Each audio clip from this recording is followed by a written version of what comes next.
बिस्मिल्लाहिर्रहमानिर्रहीम। अस्सलाम वालेकुम दोस्तों, एक नई वीडियो के साथ हाज़िर हैं। एक बहुत ही छोटी सी अपडेट, एक तस्वीर मेरी नज़रों के सामने से गुजरी।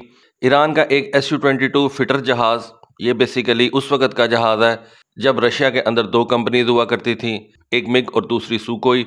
मिग ने उस वक़्त अपना फेमस MiG-21 जहाज़ निकाला था। आप देख सकते हैं कि इन दोनों जहाज़ों की मुमासलत कितनी ज़्यादा है। सुकोई कंपनी ने उस वक़्त अपना ये SU-22 फिटर जहाज़ जो है वो दुनिया के सामने रखा था। उस वक़्त MiG-21 जहाज़ को ज़्यादा पजीराई मिली थी और उस वक़्त सुकोई कंपनी जो है वो मिग कंपनी से ज़्यादा बेहतर जहाज़ नहीं बना सकी थी। लेकिन फिर बाद में हमने देखा कि जब सुकोई कंपनी ने SU-27 जहाज़ बनाया तो उसके बाद फिर सुकोई कंपनी जो है वो पकड़ी नहीं जा सकी और अल्टीमेटली एक वक्त आया कि मिग कंपनी का नाम ही ख़त्म हो गया।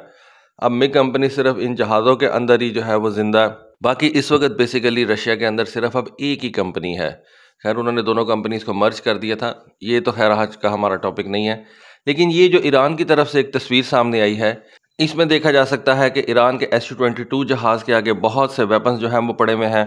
जिस तरह से हम देखते हैं कि मुख्तलिफ जहाज़ों के आगे वेपन्स रख के उनकी नुमाइश की जाती है, ये भी बेसिकली एक नुमाइश ही है जो ईरान के इस्लामिक रेवोल्यूशनरी गार्ड कोर यानी कि IRGC ने एक एरोस्पेस एग्जीबिशन जो है वो कंडक्ट की है। यहाँ पे ये SU-20 जहाज़ जो है वो पड़ा हुआ है जिसको इस्लामिक रेवोल्यूशनरी गार्ड इस्तेमाल करती है और उसके आगे उसके मिसाइल्स पड़े हुए हैं। मैंने आपको बताया कि ईरान के अंदर बेसिकली दो फोर्सेस हैं, एक उनकी नॉर्मल रेगुलर फोर्सेस हैं और एक उनकी इस्लामिक रेवोल्यूशनरी गार्ड कोर है, पासदारान जिनको बोलते हैं। तो ये जहाज़ और मिसाइल जो पासदारान के ज़ेरे इस्तेमाल है, उसमें देखा जा सकता है कि इस जहाज़ के आगे एयर टू एयर मिसाइल पड़े हुए हैं, कुछ रॉकेट्स वगैरह पड़े हुए हैं, कुछ ग्लाइड व्हीकल्स जो हैं वो हमें नज़र आ रही हैं ये ब्लू कलर के अंदर।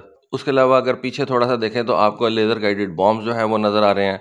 लेकिन उसके साथ साथ अगर आप देखें तो आपको एक लंबा सा ये मिसाइल नज़र आ रहा है काले रंग का, इसके ऊपर अरमान लिखा हुआ है और लग ऐसे रहा है कि ये कोई एक बैलिस्टिक मिसाइल टाइप का है। जिस तरह से रॉकेट्स वगैरह होते हैं, ये बिल्कुल उसी डायमीटर का है, एक छोटा सा लेकिन लंबा रॉकेट है जिसके हमें फिन्स भी नज़र आ रहे हैं। और ईरान बेसिकली इसको आप कह सकते हैं कि एक एयर लॉन्च बैलिस्टिक मिसाइल के तौर पर इस्तेमाल करेगा। और इस तरह ईरान अरमान के इंकशाफ के साथ अपनी फ़ौजी टेक्नोलॉजी में पेशरफ्त का मुजाहरा भी कर रहा है। ये अहम डेवलपमेंट ईरान की अपनी फ़ज़ाई अफवाज के लिए बेहतर जंगी सलाहियतों को नुमायाँ करती है। अगर इस मिसाइल को आप गौर से देखें तो आपको ईरान का जो फ़तेह 110 मिसाइल है जो कि ग्राउंड लॉन्च है और ज़मीन से फायर किया जाता है, ये आपको बिल्कुल उसी तरह का सॉलिड फ्यूल वाला मिसाइल जो है वो लगेगा। और मेरा ख्याल भी यही है कि ईरानियंस का जो अपना फ़तेह मिसाइल है उसको उन्होंने मॉडिफाई किया और उसका एक एयर लॉन्च वेरिएंट जो है वो अब निकाल दिया है जिसको ये SU-22 फिटर जहाज़ लेके जा सकता है और फायर कर सकता है। ये बिल्कुल उसी तरह से है जिस तरह से रशिया ने अपने इस्कंदर बैलिस्टिक मिसाइल को एयर लॉन्च हाइपरसोनिक मिसाइल में कन्वर्ट किया और उसका नया नाम किंजाल रख दिया।